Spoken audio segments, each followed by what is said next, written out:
Agora vamos falar como que eu uso a inteligência gerada pelo treinamento para gerar as minhas predições. Ou melhor, como que a máquina vai usar isso para gerar as predições. O processo preditivo também é definido por três etapas principais, que é utilizar as médias e os desvios para definir essas funções de densidade probabilística, certo? Que eu já dei uma adiantada para vocês no processo de treinamento.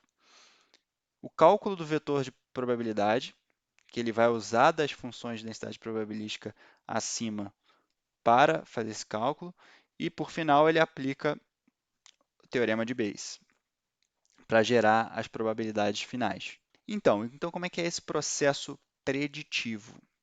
Basicamente, eu tenho um novo dado que chega para mim e eu tenho que tomar uma decisão, eu como máquina, se eu devo comprar ou não. Esse é o grande problema de classificação. Estou querendo classificar o meu dado entre duas coisas diferentes, entre comprar igual a sim ou comprar igual a não. E como é que eu faço isso? Eu uso todo o aprendizado prévio que eu tive na minha etapa de treinamento acima, certo? E o que a gente vai usar aqui?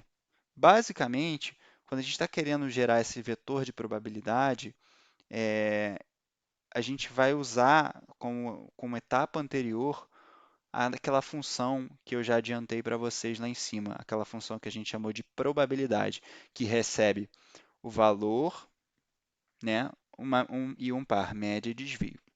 Então, basicamente, primeiro eu tenho que testar se esse cara ele poderia pertencer à classe sim. Então, isso aqui eu estou basicamente como máquina dizendo, e se ele fosse sim? Qual seria a chance desses meus dois exemplos aqui, mas dessas minhas duas informações a respeito desse dado, pertencerem à classe sim?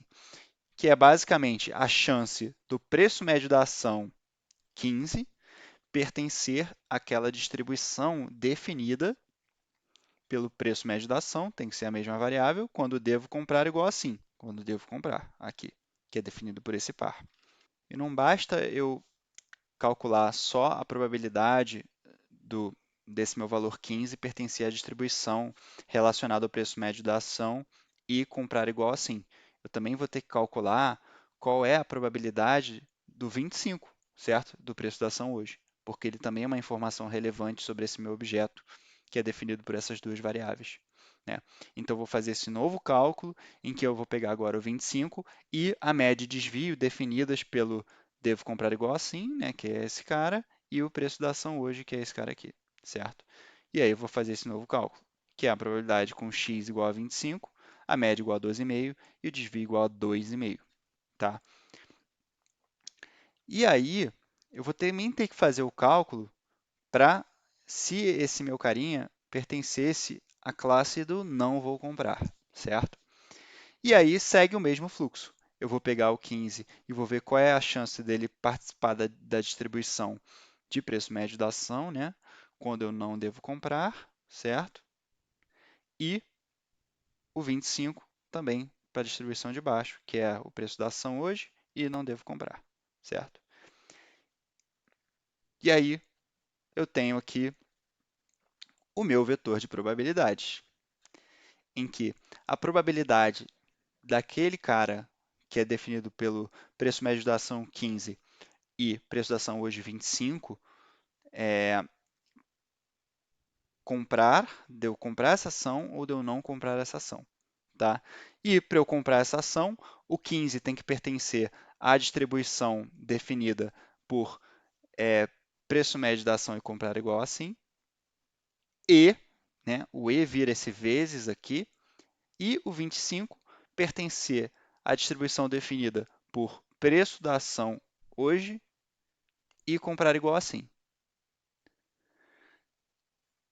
Na parte do não, é simplesmente o contrário.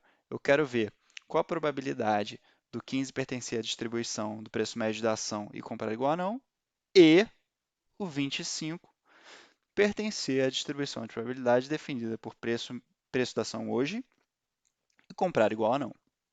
Tá? E essa é toda a informação que a gente chega no final da parte do vetor de probabilidade de cada classe. Agora, em seguida, eu estou adicionando aqui uma informação que a gente estava quase esquecendo, que é a probabilidade de cada classe, que foi a primeira coisa que a gente fez no processo de treinamento, certo? Esse modelo, ele usa essa informação porque ele tende a acreditar que coisas que ocorrem mais são mais prováveis de acontecer, certo? Então, se eu tenho muita ocorrência do não, é mais provável que, se eu for chutar alguma coisa sem ter nenhuma informação a priori, que eu chute como não, porque a chance de acertar é maior. Por isso que ele leva aqui em consideração essas probabilidades de classe. Então, eu tenho a probabilidade de ser sim e a probabilidade de ser não, tá? Isso aqui nos desperta até um pouco de um ponto de atenção para o algoritmo quando a gente tiver, por exemplo, o nosso dataset de treino desbalanceado. Vamos supor que eu tenha 1% de sim e 99% de não. Esse cara aqui, ele vai ser 1% e 99%, o que vai acabar diminuindo o poder disso aqui, porque isso aqui já é tão discrepante que ele pode ser tendencioso e jogar todas as decisões para o não. Então tem que tomar muito cuidado, tá? E aí, o que que eu vou fazer com isso, né, com esses caras aqui? Primeiro, eu vou fazer esse cálculo aqui para facilitar. Basicamente, é jogar aqueles valores dentro daquela função que a gente chamou de probabilidade lá no início. Eu também tenho que falar aqui que a função de densidade probabilística não necessariamente ela vai retornar um valor um valor entre 0 e 1 fidedigno. A gente tem que normalizar isso depois, tá? Quando a gente for comparar as coisas, porque a gente não chegou no final. Mas quando a gente terminar, vai dar para ver que vai dar de fato uma probabilidade certinha. E aí, o que que eu vou fazer aqui com isso, né?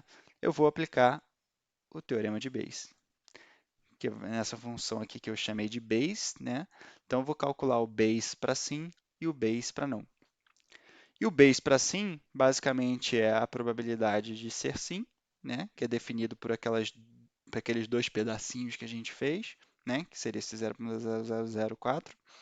E de ser sim, dividido por ele mesmo e a probabilidade de ser não. Como eu estou vendo, como isso aqui, teoricamente, vai me somar aqui é o todo e aqui é a parte, isso aqui vai me retornar uma porcentagem, por consequência daqui da mesma forma. Então, basicamente, o que muda aqui do sim para o não é o numerador, porque o denominador é igual. Se eu tivesse, vamos supor, uma outra classe, a não ser sim e não, fosse talvez, digamos, uma terceira classe talvez, aí eu teria aqui mais probabilidade de talvez, vezes p de talvez, e aqui embaixo eu teria também o base de talvez, tá? E aí a gente faz esse cálculo, né? Já botei aqui para facilitar o que seria esse cálculo, que é basicamente substituir esses valores, e para mostrar aqui também, colocar isso aqui numa forma numérica, né, e não de porcentagem em si. E quando a gente tem o resultado, a gente vê que os resultados são complementares. Então, se eu somar os dois, eu tenho 1, que é basicamente o 100%. Então, esse meu modelo, para esse cara definido ali por preço médio da ação 25, 15 e preço da ação hoje 25, a decisão seria não comprar, tá? E ele está com muita certeza. Está dizendo, cara, com certeza você não deveria comprar essa ação. E aí é só colocando numa notação de probabilidade, né, aproximadamente 99,6%, e aqui aproximadamente 0,4%. Aqui está a nossa conclusão, né? Só que geralmente quando eu peço para o modelo me dar uma saída probabilística, ele vai me colocar a probabilidade de associada a cada classe. Então, se eu tivesse um talvez aqui, teria aqui embaixo probabilidade de talvez, sei lá, 3%, e assim por diante. Então, aqui a minha decisão é não quero comprar essa ação, tá? Então, galera, espero que vocês tenham gostado, que tenha sido uma aula leve, e qualquer dúvida aí vocês podem me encontrar colocando meu nome lá no LinkedIn, beleza?